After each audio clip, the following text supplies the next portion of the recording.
দেখেন, আমি যে ইনফরমেশন নিয়ে থানা থেকে আইছি, আমি প্রিলিমিনারিলি যেটা শুনছি যে মেয়েটার মা নাকি কালকে এক্সামের ব্যাপারে হয়তো এক্সাম খারাপ হয়েছে, এই ব্যাপারে কিছু মা মেয়ের মধ্যে কথা হয়েছে, এটা নিয়ে সেন্টিমেন্টাল হয়ে মেয়েটা মারা গেছে। আমার কাছে এতটুকু খবর, ঠিক আছে।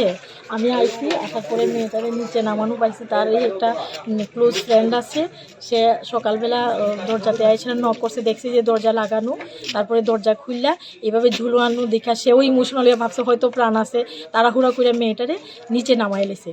নামানোর পরে তো ওই তো হইচই শুরু হয়েছে, থানাতে কল করছে, আমি ইমিডিয়েট আইসা দেখছি যে নামটা মেয়েটার নাম দেবস্মিতা শ্যাম চৌধুরী, বয়স 18।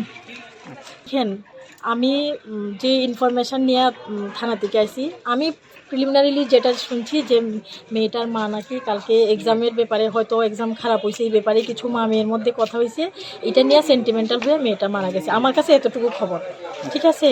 আমি আইছি, আসার পরে মেয়েটারে নিচে নামানো পাইছি। তার এই একটা ক্লোজ ফ্রেন্ড আছে, সে সকালবেলা দরজাতে আইসে নক করছে, দেখছি যে দরজা লাগানো, তারপরে দরজা খুললা এভাবে ঝুলানো দেখা সেও ইমোশনাল হয়ে ভাবছে হয়তো প্রাণ আছে, তাড়াহুড়া করে মেয়েটারে নিচে নামাই লেছে। নামানোর পরে তো ওই তো হইচই শুরু হয়েছে, থানাতে কল করছে, আমি ইমিডিয়েট আইসা দেখছি যে নামটা মেয়েটার নাম দেবস্মিতা শ্যাম চৌধুরী, বয়স বয়স 18। ওকে।